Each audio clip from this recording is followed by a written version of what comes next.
Welcome in, everybody. This is your self-care staffing for Tuesday, March 24th, 2020. And I am Lou Pascal. I'm the school social worker with the Manchester City Schools in Manchester, Tennessee. And I'm coming to you a little bit later this evening because it's been a little bit of a hectic day in the Pascal household, but I'm a woman of my word, and I said I was going to do a video on self-care for y'all for every day that our schools are closed. And so that's what I'm going to do, if at all humanly possible. So we got the word today that our schools are closed for another couple of weeks. Our closure is going to be extended, so I believe we're out this week and then 4 more. So I'll just keep making videos for as long as I have something to say about self-care. So I did look into the YouTube live streaming. I would really like for this to be more of a dialogue. I may be able to make it happen, but I think I can't do it on my phone because my account doesn't qualify or something, but I may be able to do it from my computer. We'll see. But for tonight, we are going to talk about the brain. And I am not a neuroscientist, but we're going to talk about the brain. We've referenced it a little bit in other videos, downstairs brain versus upstairs brain.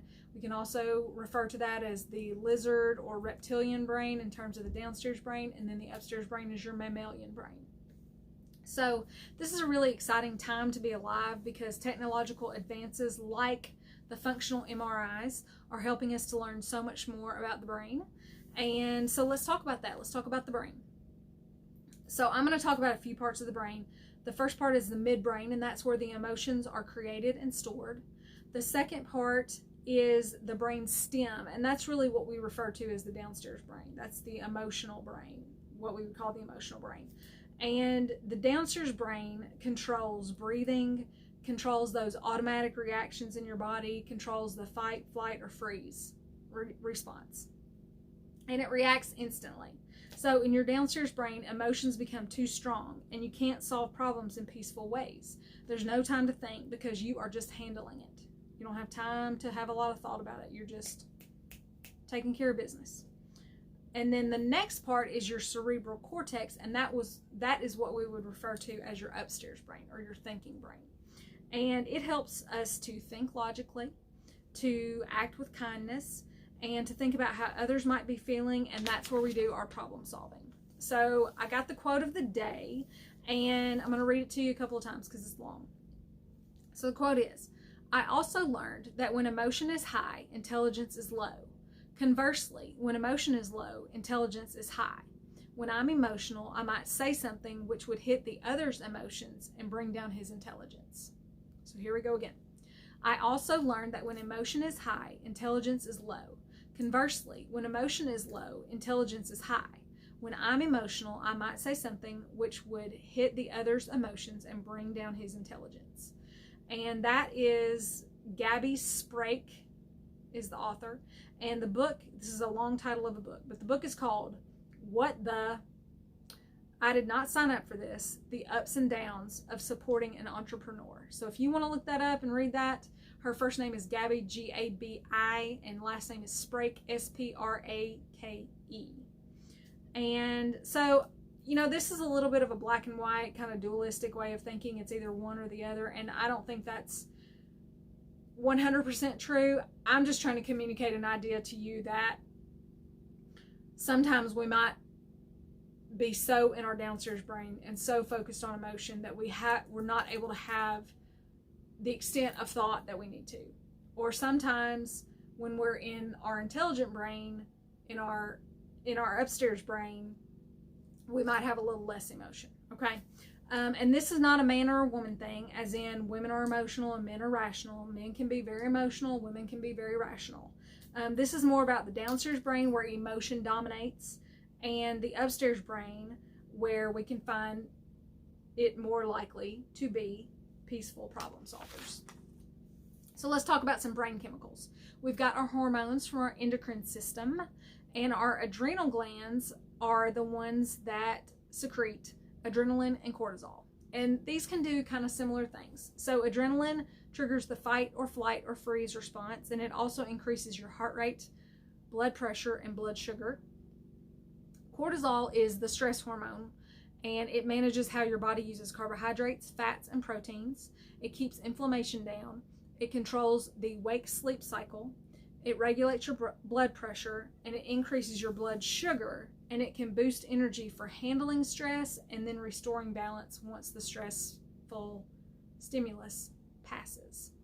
So cortisol can also suppress your immune system, especially if you're getting dumps of cortisol more often than is really normal. Okay. In your pituitary gland, you have oxytocin. That is the love hormone, and it promotes feelings of trust and social bonding. And then we have some neurotransmitters. Serotonin is an inhibitory neurotransmitter, and it affects mood, hunger, and sleep. And then dopamine can be both excitatory and inhibitory, and it impacts movement, learning, attention, and emotion.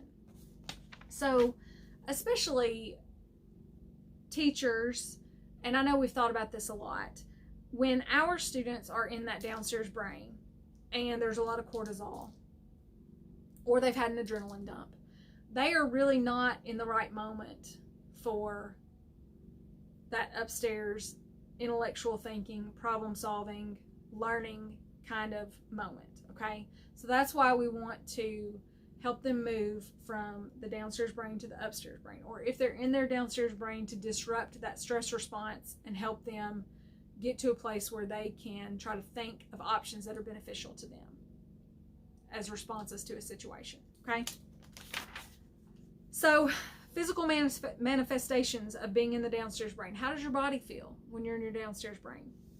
How does your body feel when you're flooded with cortisol or adrenaline? Your face can be hot. You can have heart palpitations. Your heart can race. You can have your fists can be clenched. You have tension in your neck, like I said the other day. Your stomach can be rumbling. And then how can we disrupt the stress response? This is really what it's all about. How can we disrupt that stress response? How can we slow things down enough to move from the downstairs brain to the upstairs brain? Okay, so here's some ideas that I found. Breathing, that's always a good suggestion. And mindfulness meditation, we're going to talk about that more in a video. I want to use a whole video to talk about that. But obviously mindfulness meditation involves breathing a lot. And I've started to ask students a lot, they've heard us say, y'all, that one of their responses can be to count to 10 and take deep breaths. They know what to say. They've heard us say that a million times. What I'm trying to do at this point is I'm trying to actually take time and practice that breathing with them. And one of the ways that I do that is, if you've seen the Hoberman sphere, that's the plastic sphere that expands and contracts. If you've seen that, I have a video that I'll post that goes along with that, and it correlates your breathing with the expanding and contracting of the Hoberman sphere. So that's one thing that I do with students to help them really practice their breathing. Because if we're not practicing these things in calm moments, we're not going to be doing them in stressful moments, okay? Other things we can do to disrupt the stress response: moving the body. So some of the suggestions I saw were dancing, running, jumping on the trampoline, lots of different things that we can do to move our bodies to disrupt that stress response. Positive talk and positive self-talk. So things we can say to students, to other people who are in the middle of a stress response. We can say, you're something simple. You're okay. You're doing okay. You got this, girl. Any of those kinds of things. And then you can take those same things and say them to yourself. That can be your self-talk when you're having a hard time. So if you know you're heading into a stressful situation, going into a job interview, about to go do a final for a class, or defend your dissertation, I don't know, any number of things. Go apply for a bank loan. If any of those things are about to be stressful for you, you can just tell yourself, even if you don't say it out loud, even if you just say it in your mind, you're okay, you got this, you're doing good, girl, keep on going, that kind of stuff. And then it's really helpful to develop a list of ideas of what you can do in advance.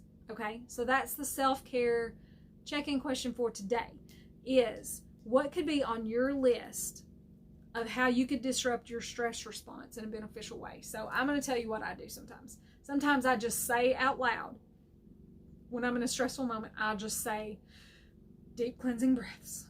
And then I'll take some deep cleansing breaths. But I will actually prompt myself. I will say, deep cleansing breaths when I'm about to get stressed out. Okay? So there's an example for you. So here's some recommendations I'm going to leave with you this evening. There is a documentary called Paper Tigers. And when I watched it, it was streaming on Netflix. I'm not sure if it's still there or not, but that's a place to check. It's called Paper Tigers. And it's about students who have experienced a lot of trauma in their lives and how they have had that stress response so many times that now what can happen in their lives is that something really not so stressful and not so life-altering will prompt that stress response in them, okay? So it's called Paper Tigers because the idea is if you see a real tiger, you're stressed out, you have that fight, flight, or freeze response. But if that is such an ingrained pattern in your brain, then you might see a drawing of a tiger and that might trigger the stress response, which is not dangerous. That drawing of that tiger is not dangerous to you, but it might be correlated in your mind and it might trigger that same response. And that might sound silly, but I'm just telling you, watch Paper Tigers. It'll be good. Some other things, some other videos about the brain. There's one called Why Do We Lose Control of Our Emotions? And it's done by a group called Kids Want to Know. So I'll link that. Crash Course Psychology. There's a whole series of crash course lessons. And if you know the books by John Green, the author John Green, he and his brother Hank do Crash Course. And so they have a series, Crash Course Psychology. And there's a couple of good ones, The Chemical Mind and Meeting Your Master, Getting to Know Your Brain. I will link all that. That will teach you a little bit more about your brain. And they have a lot of fun animations on their videos. They're really enjoyable. The last one about the brain is a lady named Tina Payne Bryson, and she talks really quickly. I think it's maybe 1 or 2 minutes about the upstairs and the downstairs brain. And she also introduces the idea of neuroplasticity. And that's a really hopeful concept. And I want to spend some more time in another video talking about neuroplasticity. But that one's a good one too, so I'll link that too. And then my for laughs and music recommendation tonight are one and the same. I'm giving you one for both of those. And the clip is called Be Yourself. So if you ever saw the movie Just Friends, it's called Be Yourself. And it's a really short clip. And it's this guy that he's kind of a big shot in California. And he comes to his hometown. And he's trying to impress this girl. And he wants to find his ice skates so he can go ice skating with her because he's really good at ice skating now. I think he had played hockey a lot. And so anyway, he's trying to find his skates and he's starting to get stressed out. And he gets some positive talk from his mom. And I'm not going to do it because it's singing and you just need to see her do it. And this is Ryan Reynolds as the actor. I can't remember who the mom is, but it's something you should watch. And so then she gives him the positive talk. And then he finds something as he's rummaging through trying to find his skates that is comforting to him, that helps him a little bit come down, disrupt that stress response. So I'm going to link that for you too. So that's about all I have for you this evening. And if all hearts and minds are clear, I will see you tomorrow. Y'all take care.